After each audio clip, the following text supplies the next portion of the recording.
But the government, the theme, Nigeria at 60 together, what do we need to do to get it right? Could that be one of the factors?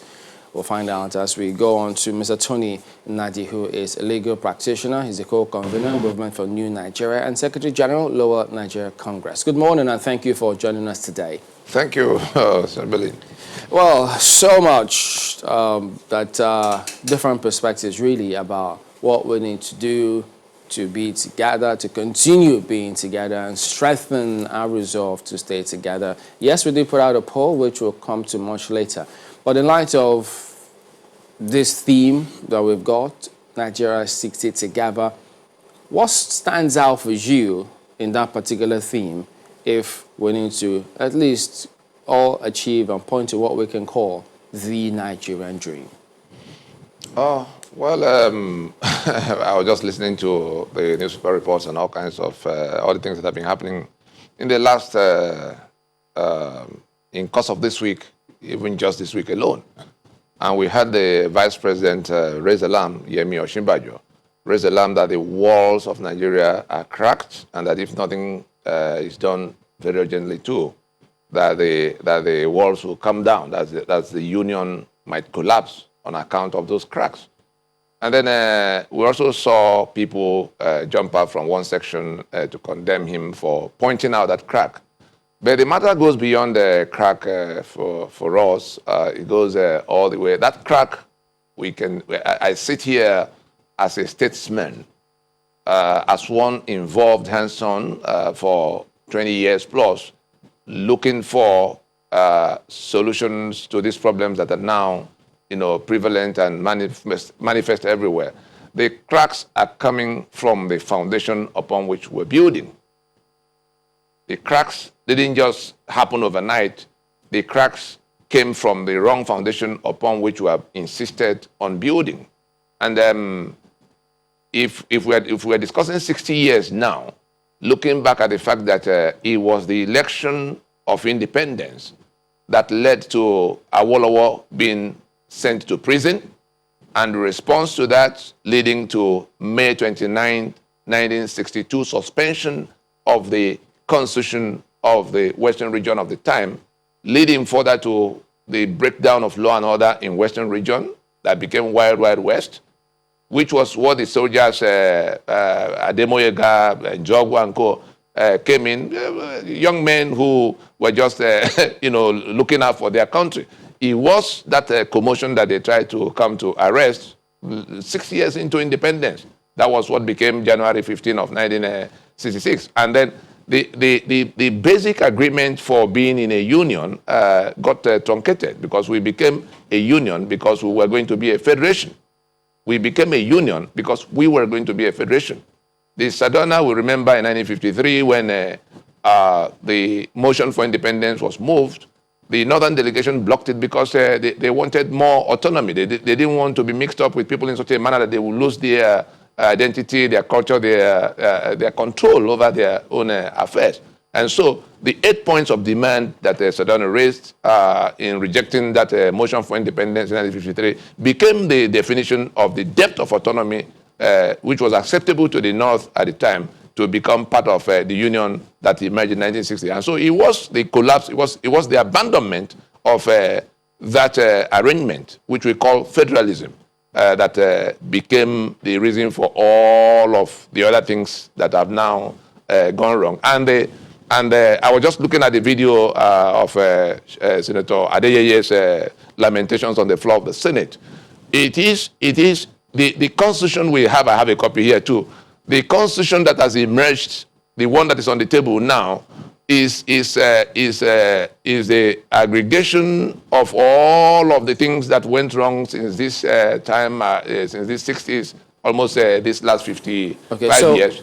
So that's how we came. That's how we came to these cracks, building on that foundation that collapsed 6 years into our independence and refusing to listen to. But the thing about that is that, yes, in spite of all, yes, we've had several constitution drafting committees, different governments, 60s, 70s, 90s, yes, and I mean, at least many of them headed by Yeah. civilians. Yes. And they said that they had gone round the country. Yes. In fact, Justice Nikitobi, when he headed, he said Nigerians opted for 1979 constitution.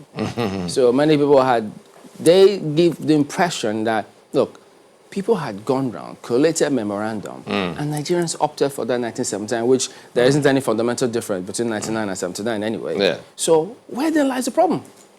Well, we've been, when you choose to deceive yourself, you begin to reap the kind of outcomes we have now. The problem, which they've been evading, trying to avoid, but they are now face to face with the consequences of that recklessness of refusing to diagnose what the problem is, just deciding to treat, like doctors who do diagnosis before prescription, before treatment. What we've been doing in all this attempt to go do it this way or that way is we've been avoiding the diagnosis, the correct diagnosis. The problem is that constitution making is not the business of government. And what has happened, government is like, I'm sure our people can relate with companies and their memo and articles. The memo and articles of the company is the exclusive responsibility of the owners of the company to submit themselves into the enterprise, into what becomes XYZ Limited. And what happened to Nigeria in 1966 was that the managers, because the government is in the position of hired management, the owners of the enterprise are the ones who could have been countries of their own if not for the Union of Nigeria. Let's get that straight. And the discussions that must be had, the process that will lead to having a constitution that can stand, is a discussion between those shareholders of that enterprise called Nigeria. And who are those shareholders? We back up from behind 1960 to see a Western region that had their constitution as at their own constitution emerged as at 1957. Then Eastern region followed right after. And then it was in 1959 that the Northern region came to where they had their own constitutions. There are like 3 countries negotiating how to form some kind of union, like Germany and Portugal and Spain discussing whether they could form European Union. That was the kind of arrangement that Nigeria, was agreed to be. And from the point in 1966 when the 5 constitutions that defined that union got toppled by the hired management, because government in its 3 arms represent the hired management of the enterprise. The owners of the enterprise are the Yoruba bloc that could be country of 55 million people, the Eastern bloc that could be country of 70 million people. Forget about the divisions that were introduced in 3 days to the declaration of Biafra in 1967. Then Northern region, that could be country of its own. And so it was in refusing to recognize that that Nigeria ceased to be a federation from the point in 1966 that those 5 constitutions that defined the union up to that time, the federation up to that time, got jettisoned, and we had, we began to have, by decree, a centralized, instrument, the unitary instruments that have metamorphosed into 1999 Constitution. Let us remember that it was on the 27th of May in 1967 that the 4 regions which federated, the 4 regions that had autonomy, the 4 regions that had ownership and control over their assets, it was from the point in 1967 that those 4 regions were broken into 12 states, and their assets progressively got taken over by the federal government, that we ceased to be a federation. But we kept pretending, such that by 1975, when Murtala Mohammed took over from Gowon, the first task he gave, of course, the entire commotion of 66 led to war, in which more than 3 million people got lost in one part of the country, in the eastern part of the country, and the Biafra War. And from that point of 1970, when the war ended, instead of going to examine what truncated our federation, we patched it up with all kinds of things. They say NYSC, for instance, if I could jump in, because yes. in 1975, yes. General Mohammed at that time to set up a constitution drafting committee. Yes. And it was headed by then eminent jurist Chief F.R.A. Williams. Yes. So does it mean that all of these issues were lost on them when they came up with the constitution? They were as they were wrong that time, so are the ones who are discussing what to do about amending constitution in National Assembly wrong today. It is not within the legislative mandate of the National Assembly to make constitution. Constitution making is the exclusive business of those who will submit their lands and their peoples into a union. The National Assembly is only a part of the management team, one arm of the government. And so, by 1966, it was that management team that toppled the enterprise and removed the owners from the memo and articles of the enterprise, and now the federal government became the owner of everybody and everything progressively, to the point now where we have 68 items on the exclusive list, to the point now where even the matter of electing who will govern us is only an INEC in Abuja that will have to process everybody that will emerge, to the point now where we can secure ourselves, the matter of simple policing, to the point where all of the economic assets belong to the center. We now saw, we've come to where there's a waterway control bill that is now meant to take over all bodies of waters across the land, with some kilometers of land adjoining it, such bodies of water to the left and right. So the center, the federal government that was set up to be a union office for these owners of enterprise, has now toppled the owners and become the owner of the enterprise to the exclusion of those ones. And those owners are shouting and crying, let us go back to discussing so that we can rebuild the foundation upon which we can, upon which this union can be sustained. I think it is important. They are refusing to listen. Okay, no, and we see people now moving progressively towards a self-help. Just one moment. Yes. I think there is a need to define how we can solidify that foundation so we don't go back to where we are trying to get out from. Yes. Well, depending on what historical accounts you read, some would also tell you that it was the politicians that after all the rockers that followed the First Republic, it was the politicians themselves that invited the military to come take over, because they are not having it easy managing things themselves. So they wanted the military to come over. As a matter of fact, when the military came in to try to manage the unrest at the time, they just say, you know what, just go ahead, manage this thing for a while, we'll back off. And the military wanted to hand over to the people back, and they said no. So the point that I'm trying to make here is that First Republic had the parliamentary system of government, and which, as you said, regions championing things. And economically, a number of people have said that economically, each of the blocks were doing quite well. The Granite Pyramids in the north, the coal in the east and the cocoa in the west were doing quite well and all of that. But it was the same politicians that couldn't really agree on a number of things, as they are still finding it difficult to agree on a number of things now. So if we're going to get this country right, is it a problem of the system of the constitution, the system of government, the constitution, or the people? Hold it there. The answer lies in completing what I was saying in response to the last question about how we came about the constitution we're building upon. There are 3 items, and I want everybody to listen carefully. I'm saying this not just as a lawyer. I'm saying this as a lawyer with specialty in jurisprudence. In that field of law, my students are the professors of law and the senior advocates in Nigeria. We are in this building now. There are 3 components: the foundation, the vertical column, and the roofing structure. That's basic.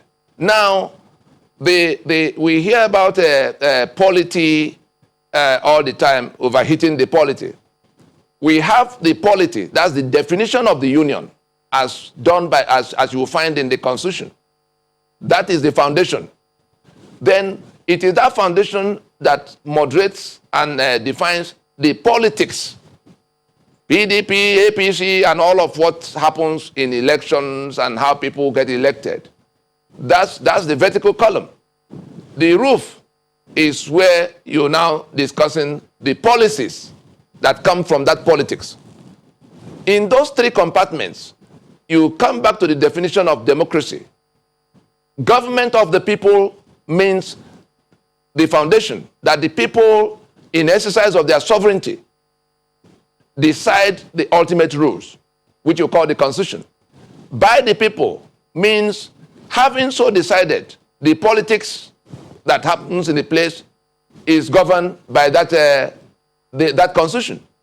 And then the policies for the people is where the people begin to get benefits. But Nigeria's democracy, so-called democracy, does not pass any of these three legs of test. Back to the question of Chamberlain about 75. What happened in 75 was that Murtala Mohammed came in and basically gathered all of what they got by brigandage from the war to convert into constitutional instrument that will now be permanent. And he commissioned Rotimi Williams, who in turn brought in Ben Wabweze, and they crafted, according to the instruction of Murtala Mohammed and whoever worked with him, they crafted what became the draft that went to the Constituent Assembly in 1977, like building a house from the roof. Instead of getting the constituents to come to discuss the balance of what they could not agree on in Aburi, that was what was required at that point, to get back to being a federation, let everybody recommit. They drafted this and put before the Constituent Assembly, in fairness to the Constituent Assembly of 77, because by 76, Murtala Mohammed was already out of, having been chucked out. The Constituent Assembly rejected most of it. They didn't accept the 12 states that had been created. It had become 19 as at the time. The Constituent Assembly did not accept presidential system because it will accumulate power in the manner we have seen, and all kinds of things that eventually made it to that. It was Obasanjo on the 21st of September in 1978, having received the clean draft of what came from Constituent Assembly that would have taken us back to something better. 17 amendments. We are diagnosing how we got to where we are. If we don't get it, if we don't become honest about it and get to the root of the matter, this house will collapse on us. That's what Osinbajo was saying. If I could follow up on that, because yes. If that were the case, then there was another one. Let me just land so that we can know.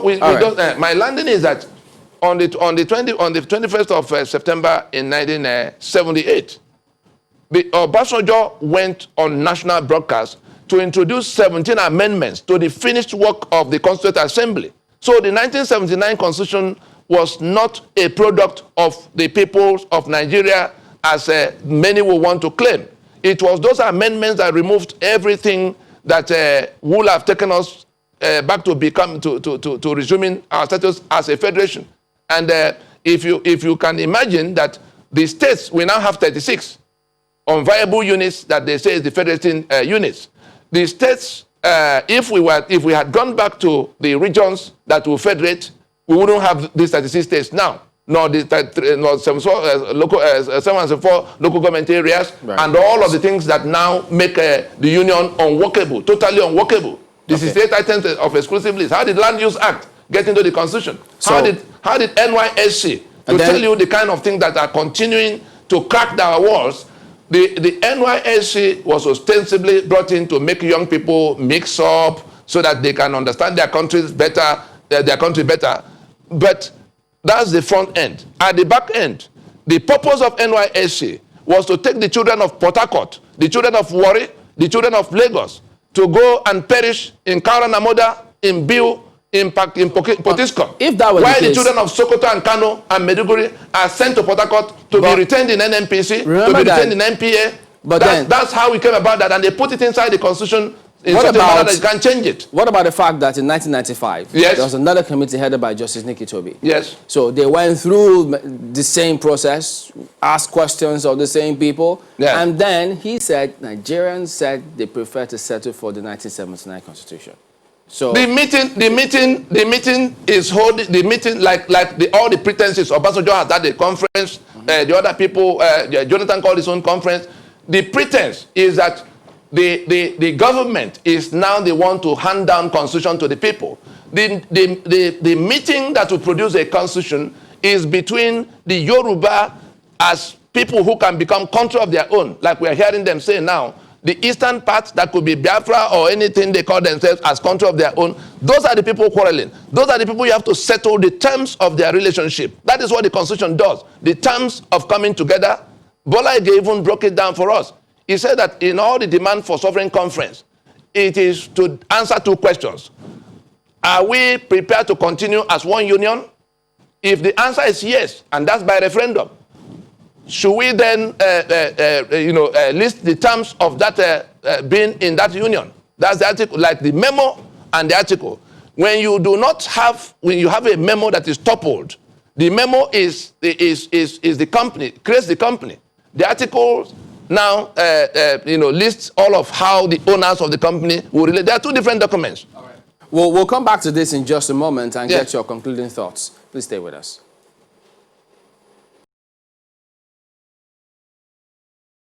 Welcome back. It's our concluding moments now. Go ahead, Kaide.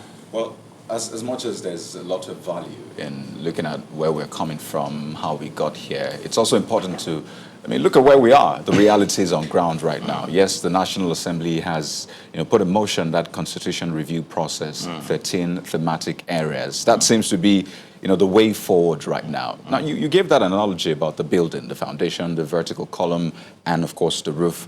Some ask, where is the plan, the blueprint in all of this? So the challenge we have right now, is it a constitution thing? Can we ever get a perfect constitution? Or is it in the relationship between the foundation and the walls, I think the people and the managers, as it were? Where is our solution in all of this? Right. The matter is simple and straightforward. We have abandoned the foundation upon which we could have built, and we have been building on the wrong foundation. When you find yourself in that kind of a situation, you get back to, working the foundation and then building on it. Anything less than that, whatever you are doing, and which is what the Vice President is raising alarm about, is going to collapse on you.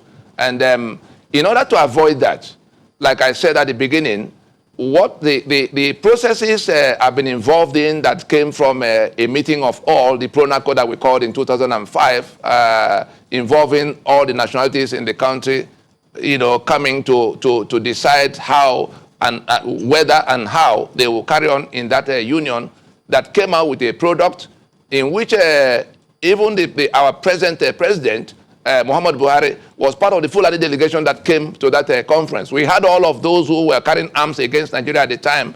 We pleaded with them to put aside their guns. Asari, and his Niger Delta Volunteer Force, Gani Adams, and his OPC, those who were flying Biafran flags all over the place. The whole place was breaking down. And we said, look, let's not continue to wait indefinitely for the managers of this, our enterprise. Let the owners of the enterprise go into a discussion. And we came out with a draft that should have been able to take us back to, where we begin to build, but the government refused to come along. Today, looking at where we are, I can tell us authoritatively that unless we accept that our social contract is damaged, the Constitution is the social contract. What the LNC and the MNN alliance partners, the three blocks to the east, to the west, and to the middle belt, are coming together to present to the country at this time by way of what we call constitutional force majeure, to declare an emergency around this situation that's about to consume us, because blood is flowing all over the place. And if we pretend we do not realize that that danger can consume both we and the union, then we are just waiting to be consumed. And so it is to present Nigeria and all of those entrapped in it as at now, and a framework and an orderly process to ease itself out of the bind it finds itself under this unitarism, like South Africa did with the apartheid constitution. It wasn't the parliament that went discussing. Those who sit in Abuja and tell us now that they are going to amend, they are committing treason against the rest of us, because our sovereignty has not been submitted to them on account of voting at the elections. Our sovereignty remains with us. But the National Assembly makes law according to constitution. That's But what the arrangement we have, pardon me, the Yes. arrangement we have is representation, basically saying that one person represents a group of people. Yes. So the voice of that group is heard from that one person. So in terms of the National Assembly instituting that process, Yes. isn't it the voice of the people that should prevail through the representatives? No, their mandate, that's what I'm trying to explain. The mandate of the National Assembly, we did not submit our sovereignty to them to take away and do as they like. We only mandated them for the 4 years to go and be in the management team of that company, you know, to make laws according to the constitution we already made, Exactly. according to the memo and article. They've departed from the memo and article. Everybody who comes forward to swear to defend and uphold this constitution of 99 is telling the rest of us that he will prefer us to remain the slaves we are. He will prefer us to be killed the way we are being killed in the Middle Belt and elsewhere. Sorry, let me get this clear. Are Yes. you implying that the representatives are not representing the people? That's one thing. Are you saying that there's a restriction in terms of the constitution they're operating in? No, their mandate, like the analogy I gave about the company, the owners, and their memo and articles, is not the hired management of a company that will go to write memo and article. That is what has been going on since 1967. The management we hired have become the owners of our enterprise. And we are saying that we have to move on to how the owners of the enterprise Now- will sit down and work out whether they want to continue, and that's Okay. by referendum. Speaking about the how. Yes. So, okay, that point which you just made. Yes. So what if that clause is provided for in our laws? Will that address the challenges? Let me tell you what will have to change.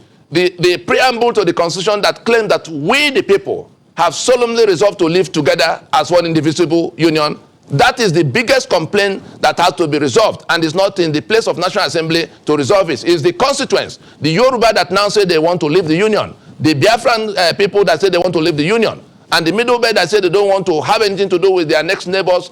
Those are the ones who should be discussing whether they want to recommit, and it is by referendums. Again, I go to that. You've talked about the referendum. Yes. Ultimately, there Yes. still has to be representation at some point, right? Yes. So- it must be a body with constituent powers, not the National Assembly. The National Assembly Okay, is now- usurping our sovereignty by pretending they're the ones who now have to decide for us.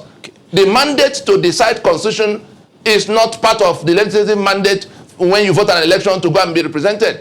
There's the constitution, there's the law. The constitution is the mold from which laws are made. We have had such conversations in the past. Yes. We have had sovereign national conferences. We had constitutional conferences, and we are still where we are. Because the system have been lying to itself. Which sovereign conference have we had after Aburi? After Aburi, we've not had any sovereign conference. It was in Aburi that there was a sovereign. The last sovereign conference was in Aburi. The only other attempt was in Pronaco, where everybody came, but the government refused to come along. Which goes Obasanjo back- actually went on air to say that we were committing treason if we called a meeting of the owners of the enterprise. One moment, which goes back to the question I asked the other Yeah. time about whether it's a problem of the constitution, which you have responded to, or the system of government we are running, because we still have to operate through a system of government. It is or the constitution. people No. themselves. It is the one controls the other. If you put a foundation for a bungalow and you begin to erect something that will carry 40-story structure pillars and begin to take it up, it will crash on you. We're saying that the problem we have to solve is to go to that foundation in which the Yoruba and the eastern part and the Middle Belt they are agreeing to submit their lands and their people. That preamble that says we the people have solemnly resolved is saying that the Ijaw has resolved to submit their lands and their assets into the union. It's saying that the Yoruba had resolved to submit their lands and their assets. It's a lie. We can't build on that lie any further. Let me see if we can just go through the Yes. thematic areas Yes. that the National Assembly put forward. Yes. Areas for constitution review. Talks about gender equality for women and girls, federal structure, and power devolution, which I think you have also talked about. I don't know if that handles that area for you. There's also local government and its autonomy. If you go all the way down, you see residency and indigent provisions, the National Assembly, even state creation is captured in those thematic areas. 13 of them. Yes. I didn't list all of them, but from the ones I listed, federal structure, power devolution, local government autonomy, state creation, residency, indigent provisions, don't you think they at least handle some of the issues you have raised about the owners and the managers? They are doing the mere fact that they are sitting, telling us that the ones that have to now decide for us, at a time we're saying we have to decide for ourselves whether we want to be in this union, they are committing treason against the rest of us, and the owners of the enterprise are working out how they will seize the initiative by themselves to provide some kind of framework and process that will be orderly. The constitutional force majeure is to say that our social contract has gone bad. The basis of being in one union have been truncated, and the owners of the enterprise now wish to bring an end to this imposition that is tormenting them, that has seized their assets, that is now exposed them to where they are being eliminated for extermination as a people on their spaces. Right. And so it is the right to self-determination that have been truncated by the jettisoning of the constitution that was built on that right. The meetings of Lancaster House before independence, was in respect to the self-determination right of the units that will federate. Our federation has collapsed. If we continue to pretend the country will collapse on us. All right, Mr. Tony Nadi, we do thank you very much for your thoughts this morning. So I guess the many questions concerning the Constitution continues. We will be back in a moment. Don't go away.